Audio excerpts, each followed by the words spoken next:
প্রিয় নবীর মুবারক সফর, প্রিয় নবীর মুবারক সফর। আলহামদুলিল্লাহি রাব্বিল আলামিন ওয়াসসালাতু ওয়াসসালামু আলা সাইয়্যিদিল মুরসালিন আম্মা বা'দ ফাআউযু বিল্লাহি মিনাশ শাইতানির রাজীম বিসমিল্লাহির রহমানির রহিম। আসসালাতু ওয়াসসালামু আলাইকা ইয়া রাসূলুল্লাহ ওয়া আলা আলিকা ওয়া আসহাবিকা ইয়া হাবিবাল্লাহ। আসসালাতু ওয়াসসালামু আলাইকা ইয়া নবিয়াল্লাহ ওয়া আলা আলিকা ওয়া আসহাবিকা ইয়া নূরাল্লাহ। প্রিয় ইসলামীরা, মাদানী চ্যানেল দর্শকবৃন্দ, আলহামদুলিল্লাহ আজ্জাওয়াজাল, আশা করি আপনারা ভালো আছেন, সুস্থ আছেন। আরও একবার আপনাদের নিকট উপস্থিত হয়েছে মাদানী চ্যানেল বাংলার ধারাবাহিক অনুষ্ঠান নিয়ে, যার নাম হচ্ছে প্রিয় নবী সাল্লাল্লাহু আলাইহি ওয়াসাল্লামের মুবারক সফর। দর্শকবৃন্দ, যারা আমাদেরকে এই মুহূর্তে দেখছেন বা শুনছেন, আপনাদের সকলকে জানাই আন্তরিক শুভেচ্ছা এবং অভিনন্দন। দর্শকবৃন্দ, এই অনুষ্ঠানের মধ্যে আমরা চেষ্টা করি প্রতিটি পর্বে প্রিয় নবী সাল্লাল্লাহু আলাইহি ওয়াসাল্লামের সফর নিয়ে আলোচনা করার জন্য।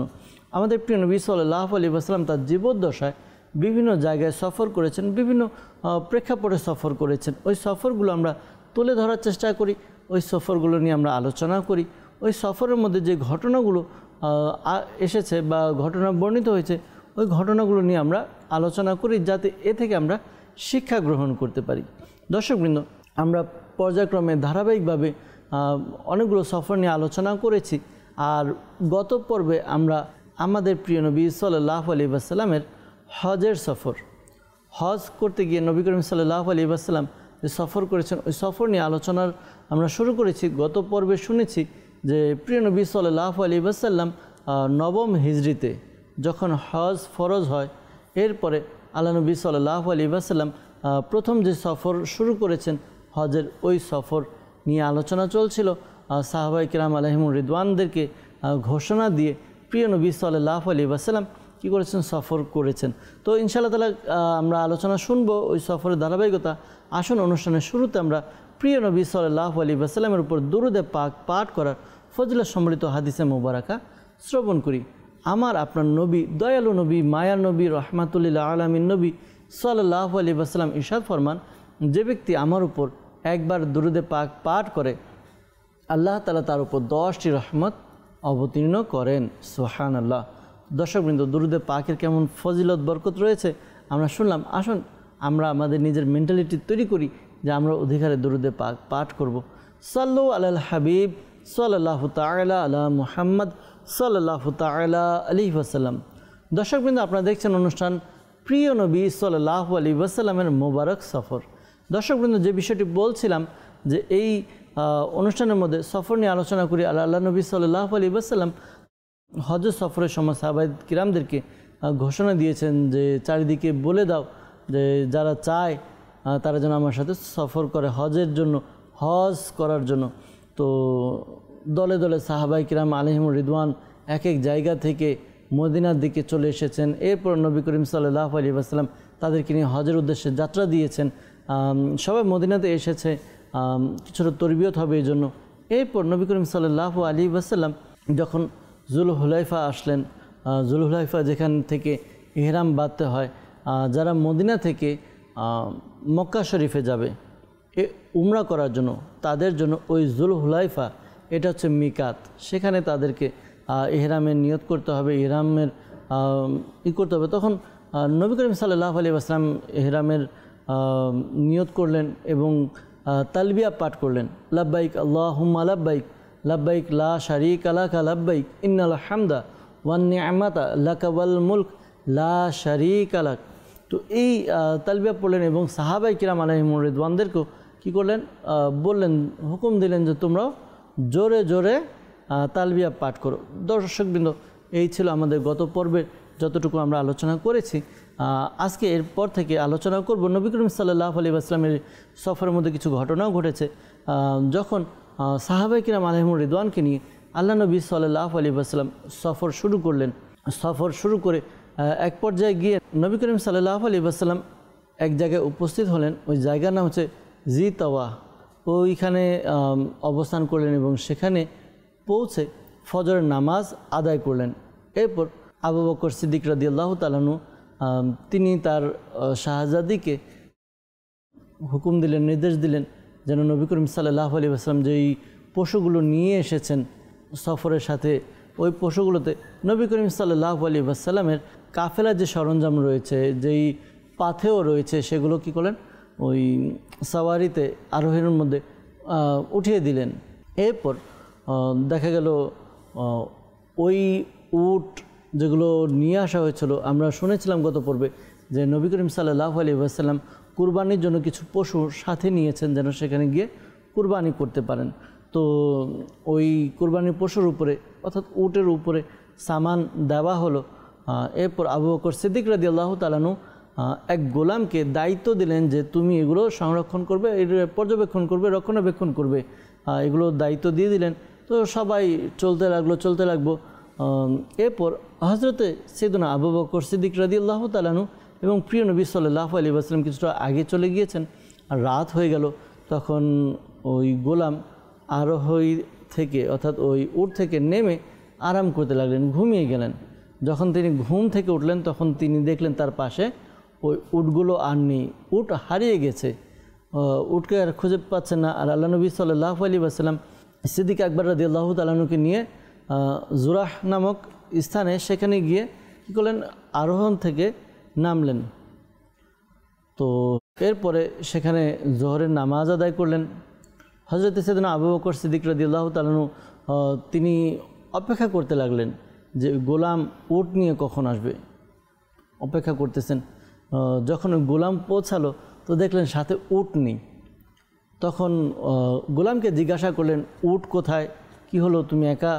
তখন ওই গোলাম বলতে লাগলো যে উট হারিয়ে গেছে, আমি যখন ঘুমিয়েছি, ঘুম থেকে যখন উঠলাম তখন দেখলাম উট নেই। তো এই কথা শুনে এখন আবু বকর সিদ্দিক রাদিয়াল্লাহু তাআলা তিনি তো তার মধ্যে একটা জালালিয়াত চলে আসলো, প্রিয় নবী সাল্লাল্লাহু আলাইহি ওয়াসাল্লামের জিনিস হারিয়ে ফেলেছে।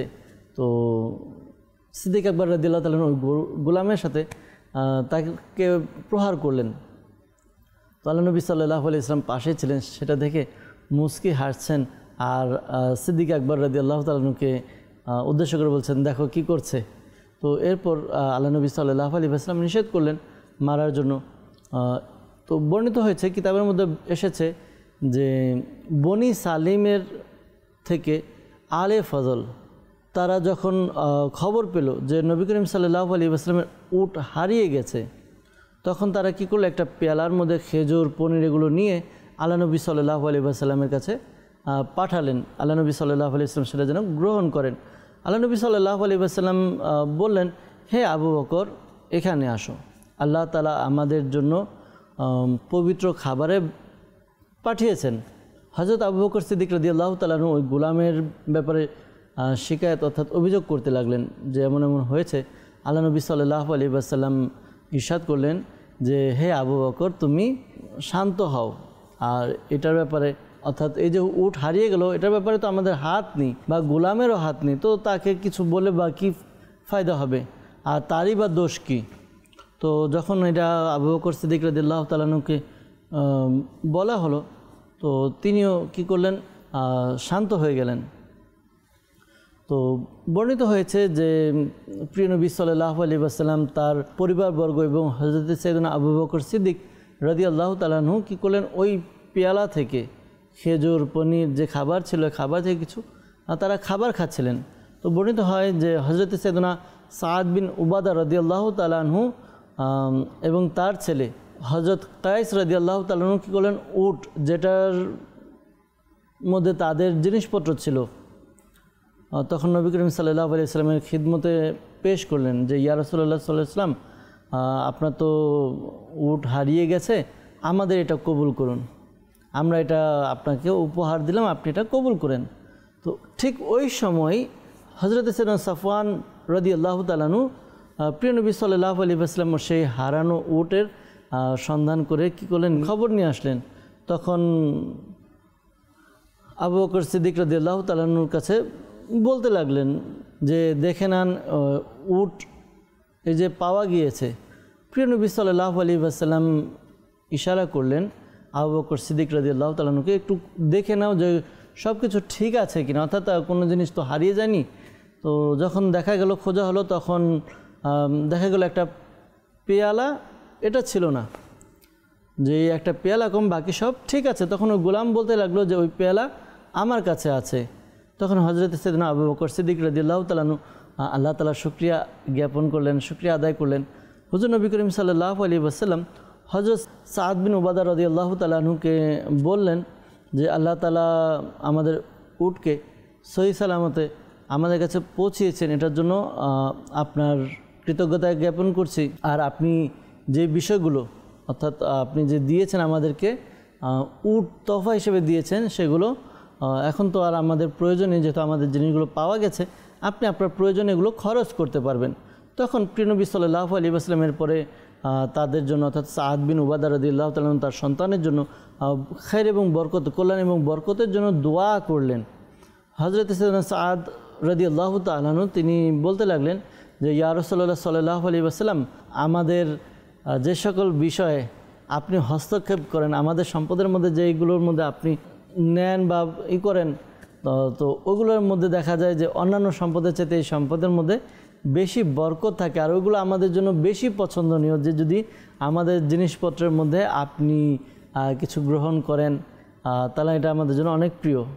প্রিয় নবী সাল্লাল্লাহু আলাইহি ওয়াসাল্লাম ইরশাদ করলেন তখন যে তুমি সত্যিই বলেছো, আর তোমাকে সুসংবাদ দেওয়া হলো যে তুমি সফলতা অর্জন করেছো এবং আল্লাহ তাআলা তোমার চরিত্রকে ভালো এবং তোমার গুণাবলী, তোমার সব কিছু আল্লাহ তাআলা কী করবেন, ভালো করবেন। এরকম দোয়া করলেন সাদ বিন উবাদা রাদিয়াল্লাহু তাআলা আনহুকে। আর হযরত সাইয়েদনা সাদ বিন উবাদা রাদিয়াল্লাহু তাআলা আনহু তিনি কী করলেন, আল্লাহ তাআলার শুকরিয়া আদায় করলেন। তো এখন এই তো উট পাওয়া গেল। হুজুর নবী করিম সাল্লাল্লাহু আলাইহি ওয়াসাল্লাম জি তাবা নামক স্থানে অবস্থান করছিলেন। তো সেখান থেকে কি করলেন, রওনা হলেন। রওনা হয়ে মাকামে শরফ নামক স্থানে পৌঁছালেন। আর এখান থেকে মক্কা মুকাররমা মাত্র 6 মাইল এর দূরত্ব। ওই শরফ নামক স্থানটি এটা ছিল হজরতে সাইয়্যিদাতুনা উম্মুল মুমিনিন মাইমুনা রাদিয়াল্লাহু তাআলা আনহার ঘর মোবারক। তো আল্লাহ নবী সাল্লাল্লাহু তাআলা আলাইহি ওয়াসাল্লাম কী করলেন, ওই জায়গায় গেলেন, ওই জায়গায় অবস্থান করলেন এবং সেখানে কি করলেন, দোয়া করলেন। ওই জায়গায় যখন পৌঁছালেন যেখানে মাইমুনা রাদিয়াল্লাহু তাআলা আনহা তার ঘর মোবারক ছিল, তখন প্রিয় নবী সাল্লাল্লাহু আলাইহি ওয়াসাল্লাম বাকিদেরকে বলতে লাগলেন, বাকি যারা ছিল তাদের মধ্যে অনেকে কুরবানির জন্য পশু নিয়ে এসেছে। তো আল্লাহ নবী সাল্লাল্লাহু আলাইহি ওয়াসাল্লাম ইরশাদ করলেন সবাইকে উদ্দেশ্য করে যে যারা কুরবানির জন্য পশু আনেনি তারা চাইলে এখন তারা উমরা করে নেক, উমরা করে তার ইহরাম থেকে বের হয়ে আসবে। ইহরামের যে বিধান রয়েছে বিধান থেকে তারা বের হয়ে আসবে। আর যারা কুরবানির জন্য পশু নিয়ে এসেছে তারা তো একেবারে হজ করে তারপর তারা কি করবে, ইহরাম থেকে বের হবে। তো এই কথাটা যখন ঘোষণা করা হলো, ঘোষণা করার পরে যারা ওই কুরবানির পশু আনেনি তারা কি করলো, ইহরাম অর্থাৎ উমরার জন্য রওনা দিল। প্রিয় নবী সাল্লাল্লাহু আলাইহি ওয়াসাল্লাম কী করলেন, মক্কা মুকাররমায় গেলেন উমরার জন্য। আল্লাহ নবী রাসূল আরবি সাল্লাল্লাহু আলাইহি ওয়াসাল্লাম হেরেম শরীফে ঢুকলেন। আর যখন নবী করিম সাল্লাল্লাহু আলাইহি ওয়াসাল্লাম বাবে বনি সাইবা ওই জায়গায় পৌঁছালেন, বনি সাইবা যে দরজা যেটাকে বাবু সালামও বলা হয়, যারা হজে গিয়েছেন বা উমরা করতে গিয়েছেন তারা দেখেছেন হয়তো বাবু সালাম। ওই বাবু সালাম দিয়ে প্রিয় নবী সাল্লাল্লাহু আলাইহি ওয়াসাল্লাম প্রবেশ করলেন। আর তখন খানায়ে কাবা দেখলেন, দেখে আল্লাহ তাআলার নবী রসুল আরবি সরকারে দু আলম সাল্লাল্লাহু তাআলা আলাইহি ওয়াসাল্লাম ওই খানায়ে কাবার জন্য সেখানে খানায়ে কাবা দেখে দোয়া করলেন, আল্লাহুম্মা আনতা সালাম ওয়া মিনকা সালাম হাইয়িনা রাব্বানা বিস সালাম দোয়া করলেন। দোয়া করে এরপরে প্রবেশ করলেন। প্রবেশ করে এরপর মসজিদে হারামে তাশরিফ নিয়ে গেলেন এবং ডান দিকে কী করলেন, খানায়ে কাবার দিকে রওনা দিলেন। ডান দিক থেকে তাওয়াফ করার জন্য রওনা দিলেন এবং খানায়ে কাবার তাওয়াফ করলেন। হাজরে আসওয়াদকে ইস্তিলাম করলেন এবং চুমু দিলেন। ইস্তিলাম বলা হয় যখন আমরা যাই খানায়ে কাবাতে, যারা তাওয়াফ করার জন্য যায়, তাওয়াফ করতে করতে যখন ঠিক আমাদের একেবারে বরাবর হাজরে আসওয়াদ থাকবে তখন হাত উঁচিয়ে নির্দেশনা দেওয়া, অর্থাৎ এটাকেও বলা হয় আপনার যারা চুমু খেতে পারে তারা তো পারে, কিন্তু যারা চুমু খেতে পারে না তারা দূর থেকে কি করে হাত উঠিয়ে দেখানো হয়, হাত দেখানো হয়, তো এটাকে ইস্তিলাম বলা হয়। তো ইস্তিলাম করলেন এবং আল্লাহ নবী সাল্লাল্লাহু আলাইহি ওয়াসাল্লাম চুমু খেলেন। বর্তমান যুগে এত ভিড় হয়, সেক্ষেত্রে আমির আহলে সুন্নাত দামাত বারাকাতুহুল আলিয়া আশিকানে রসুলকে বলেছেন, যেহেতু এক তো আল্লাহ তাআলার ইবাদত করা এটা আমাদের জন্য জরুরি, কিন্তু মানুষকে কষ্ট দেওয়া অনেকে আছে, অনেক ভিড় ঠেলে মানুষকে ধাক্কা দিয়ে মানুষের উপর জোর প্রয়োগ করে, বল প্রয়োগ করে তারপর তারা অনেক চেষ্টা করে যায় তারা হাজরে আসওয়াদকে চুমু দিবে। তো এই যে আমি আল্লাহ তাআলার এক ইবাদত করার জন্য মহান ইবাদত, মহান এক আহকাম হজ বা উমরা করতে গেলাম, এখানে গিয়ে মানুষকে কষ্টের সম্মুখীনে রাখলাম, মানুষকে কষ্ট দিলাম, এটা আসলে করা উচিত নয়। এই কারণে সেক্ষেত্রে আমির আহলে সুন্নাত দামাত বারাকাতুহুল আলিয়া বলেন যে আমরা যদি দূর থেকে এভাবে ইস্তিলামও করি তাহলে এটা আমাদের জন্য যথেষ্ট হবে। তো ইস্তিলাম করলেন এবং চুমু দিলেন আল্লাহ নবী সাল্লাল্লাহু আলাইহি ওয়াসাল্লাম। এরপর কী করলেন, আল্লাহ নবী সাল্লাল্লাহু আলাইহি ওয়াসাল্লাম তাওয়াফ করা শুরু করলেন। 7 বার তাওয়াফ চক্কর দিলেন। এর মধ্যে প্রথম 3 বার আল্লাহ নবী সাল্লাল্লাহু আলাইহি ওয়াসাল্লাম একটু দ্রুত হাঁটলেন, যেটা বলা হয় রমল করা, একটু সাহসী বীরের মতো হাঁটা। 3 বার কী করলেন, রমল করলেন। এরপর 4 বার, শেষে 4 বার তিনি আল্লাহ নবী সাল্লাল্লাহু আলাইহি ওয়াসাল্লাম প্রশান্ততার সাথে, অর্থাৎ ঠিক আরামের সাথে সেখানে গেলেন, অর্থাৎ তাওয়াফ করলেন। তাওয়াফ শেষ করে আল্লাহ নবী সাল্লাল্লাহু তাআলা আলাইহি ওয়াসাল্লাম কী করলেন, মাকামে ইব্রাহিমের কাছে আসলেন। মাকামে ইব্রাহিমের কাছে এসে তিনি 2 রাকাত নামাজ পড়লেন। এর মধ্যে আরেকটি বিষয় রয়েছে দর্শকবৃন্দ, প্রিয় নবী সাল্লাল্লাহু আলাইহি ওয়াসাল্লাম খানায় কাবার তাওয়াফ করলেন, 7 চক্কর দিলেন। এরপরে মাকামে ইব্রাহিমের সামনে আসলেন, অর্থাৎ ঠিক সামনে মাকামে ইব্রাহিম আল্লাহ নবী সাল্লাল্লাহু আলাইহি ওয়াসাল্লাম। এরপরে তো এর মধ্যে একটা বিষয়, আল্লাহ নবী সাল্লাল্লাহু আলাইহি ওয়াসাল্লামের একটি আমল, যে আল্লাহ নবী সাল্লাল্লাহু আলাইহি ওয়াসাল্লাম যখন তাওয়াফ করতেন, ওই তাওয়াফের মধ্যে আল্লাহ নবী সাল্লাল্লাহু আলাইহি ওয়াসাল্লাম প্রত্যেক চক্করে রুকনে ইয়ামেনি থেকে হাজর আসওয়াদ, এই 2 কোণার মাঝামাঝি যে জায়গা, এই জায়গাতে যখন তাওয়াফ করতেন তখন আল্লাহ নবী সাল্লাল্লাহু আলাইহি ওয়াসাল্লাম এই দোয়া করতেন, রব্বানা আতিনা ফিদ দুনিয়া হাসানা ওয়া ফিল আখিরাতি হাসানা ওয়া কিনা আযাবান নার। এই যে দোয়াটি করতেন আল্লাহ নবী সাল্লাল্লাহু আলাইহি ওয়াসাল্লাম যখন রুকনে ইয়ামিনী এবং হাজর আসওয়াদের কোণা এই জায়গার মধ্যে যতটুকু সময় আসতে আসতে লাগতো এই দোয়াটি করতেন। এরপর যখন আল্লাহ নবী সাল্লাল্লাহু আলাইহি ওয়াসাল্লাম তাওয়াফ শেষ করলেন, মাকামে ইব্রাহিমকে সামনে রেখে আল্লাহ নবী সাল্লাল্লাহু আলাইহি ওয়াসাল্লাম দাঁড়ালেন, 2 রাকাত নামাজ আদায় করলেন। এমন অবস্থা ছিলেন যে খানায়ে কাবা এবং প্রিয় নবী সাল্লাল্লাহু আলাইহি ওয়াসাল্লাম এই 2 জনের মাঝে ছিল মাকামে ইব্রাহিম। তো আল্লাহ নবী সাল্লাল্লাহু আলাইহি ওয়াসাল্লাম 2 রাকাত নামাজ আদায় করলেন। প্রথম রাকাতে সূরা ফাতিহার সাথে সূরা কুল ইয়া আইয়ুহাল কাফিরুন এই সূরাটি মিলিয়েছেন এবং দ্বিতীয় রাকাতে গিয়ে প্রিয় নবী সাল্লাল্লাহু আলাইহি ওয়াসাল্লাম সূরা ফাতিহার সাথে সূরা ইখলাস পাঠ করেছেন। এরপর প্রিয় নবী সাল্লাল্লাহু আলাইহি ওয়াসাল্লাম যখন নামাজ শেষ করলেন তখন হাজর আসওয়াদের নিকটে গেলেন এবং সেটাকে ইস্তিলাম করলেন এবং বাবু সফা থেকে বাইরে বের হয়ে তিনি কী করলেন, সাফা পর্বত যে রয়েছে, আমরা যে শুনি সাফা এবং মারওয়া পাহাড়, যেখানে হজরতে সৈয়দনা ইসমাইল আলাইহিস সালাম এর ঘটনা রয়েছে। হাজরা রাদিয়াল্লাহু তাআলা আনহা তিনি হজরতে সৈয়দনা ইসমাইল আলাইহিস সালামের জন্য পানি খোঁজ করছিলেন, ওই ঘটনা আমরা জানি, এখানে নিয়ে আসলে অনেকটা দীর্ঘ হয়ে যাবে। যাক, তিনি সাফা পর্বতের কাছে আসলেন, ওই বাবু সাফা দিয়ে বের হয়ে এবং সেখানে রওনা হলেন। যখন সাফা পর্বতে কাছে গেলেন তখন তিনি একটি আয়াতে মোবারকা তেলাওয়াত করলেন, যেটা সাফা এবং মারওয়াকে নিয়ে কোরআনে পাকে রয়েছে। এটার অনুবাদ হচ্ছে, নিশ্চয়ই সাফা এবং মারওয়া এটা আল্লাহ তাআলার নিদর্শনের মধ্যে একটি নিদর্শন। তো এরপরে আল্লাহ নবী সাল্লাল্লাহু তাআলা আলাইহি ওয়াসাল্লাম দোয়া করলেন, সাফা পাহাড়ে দাঁড়িয়ে দোয়া করলেন এবং সাফা এবং মারওয়া 7 বার প্রিয় নবী সাল্লাল্লাহু আলাইহি ওয়াসাল্লাম কী করলেন, সাই করলেন, সাফা থেকে মারওয়া, মারওয়া থেকে সাফা, আবার সাফা থেকে মারওয়া 7 বার কী করলেন, সাই করলেন। এরপর যখন সাই করছেন অর্থাৎ যখন সাফা পাহাড়ে এসেছেন তখন কিবলার দিকে কি করে মুখ করেছেন, মুখ করে খানায় কাবার দিকে দেখেছেন, দেখে দোয়া করেছেন। তো আল্লাহ নবী সাল্লাল্লাহু তাআলা আলাইহি ওয়াসাল্লাম সেখানে জায়গায় জায়গায় দোয়া করেছেন।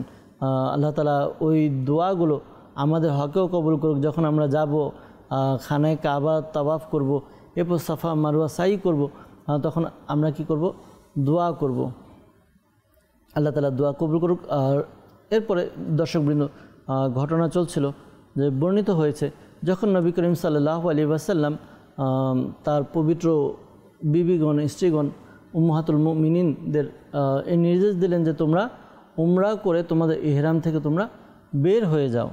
তখন পবিত্র আম্মা জানগণ তারা বলতে লাগলেন, ইয়া রাসূলুল্লাহ সাল্লাল্লাহু আলাইহি ওয়াসাল্লাম, আমাদের সাথে আপনিও ইহরাম খুলে নেন, এটার মধ্যে প্রতিবন্ধকতা কি? তখন প্রিয় নবী সাল্লাল্লাহু আলাইহি ওয়াসাল্লাম ইরশাদ করলেন, আমি কুরবানির পশুর সাথে নিয়ে এসেছি এবং আমি ওই পর্যন্ত ইহরাম থেকে বের হতে পারবো না, ইহরাম খুলতে পারবো না যতক্ষণ পর্যন্ত কুরবানি না করব। এক বর্ণনায় এটা এসেছে প্রিয় নবী সাল্লাল্লাহু আলাইহি ওয়াসাল্লাম সাহাবায়ে কিরামদেরকে নিয়ে কী করলেন, হজের জন্য রওনা করলেন। হজে যে অন্যান্য কার্যক্রম রয়েছে, মিনাতে যাওয়া, আরাফাতে যাওয়া, মুজদালিফাতে যাওয়া এবং সেখানে গিয়ে অবস্থান করা, তো এই বিষয়গুলো, ওখানে নামাজ আদায় করা, এই বিষয়গুলো হয়েছে। কিন্তু সাহাবায়ে কিরাম আলাইহিমুর রিদওয়ানদেরকে সাথে নিয়ে রওনা দিয়েছেন এবং যারা কুরবানির পশু আনেনি, অর্থাৎ তারা হজ করবে এরকম কোনো করেনি, তো তারা উমরা করে তাদেরকে বলা হলো যে আপনারা উমরা করে ইহরাম খুলে নিন। এরপর যখন যাত্রা শুরু হলো হজের জন্য, দর্শকবৃন্দ সেখানে কি ঘটেছে, প্রিয় নবী সাল্লাল্লাহু আলাইহি ওয়াসাল্লাম কোথায় কোথায় গিয়েছেন, কোথায় কি করেছেন, কোন ইবাদত করেছেন, এই বিষয়গুলো ইনশাআল্লাহ তাআলা আমরা জানবো, জানার চেষ্টা করব। আর পর্যায়ক্রমে আলোচনাও চলবে। চ্যানেলের অনুষ্ঠান একটি নির্দিষ্ট সময় থাকে, ওই সময়ের মধ্যে আমরা যতটুকু আলোচনা করতে পারি চেষ্টা করি। তো আজকে প্রায় সময় শেষের দিকে চলে এসেছে, বিদায় নিতে হবে ইনশাআল্লাহ তাআলা। ঘটনা যেহেতু বাকি রয়ে গিয়েছে, আমরা পরিপূর্ণ করতে পারিনি, ইনশাআল্লাহ তাআলা আগামী পর্বে আপনাদেরকে নিয়ে ওই ঘটনা ইনশাআল্লাহ তাআলা শোনানোর চেষ্টা করব। তো দর্শকবৃন্দ, এই যে সাহাবায়ে কিরাম আলাইহিমুর রিদওয়ানদেরকে সঙ্গে নিয়ে প্রিয় নবী সাল্লাল্লাহু আলাইহি ওয়াসাল্লাম হজের যে বাকি কার্যাবলী রয়েছে সেগুলো সম্পাদনের জন্য বের হলেন। সেখানে কি কি হলো আমরা জানবো ইনশাআল্লাহ তাআলা। ততক্ষণ পর্যন্ত ভালো থাকি, সুস্থ থাকি, মাদানী চ্যানেল দেখতে থাকি, মাদানী চ্যানেলের অন্যান্য অনুষ্ঠানও আমরা দেখতে থাকি ইনশাআল্লাহ আজ্জা ওয়াজাল। সাল্লু আলাল হাবিব সাল্লাল্লাহু তাআলা আলা মুহাম্মদ সাল্লাল্লাহু তাআলা আলাইহি ওয়াসাল্লাম। প্রিয় নবীর মুবারক সফর, প্রিয় নবীর মুবারক সফর।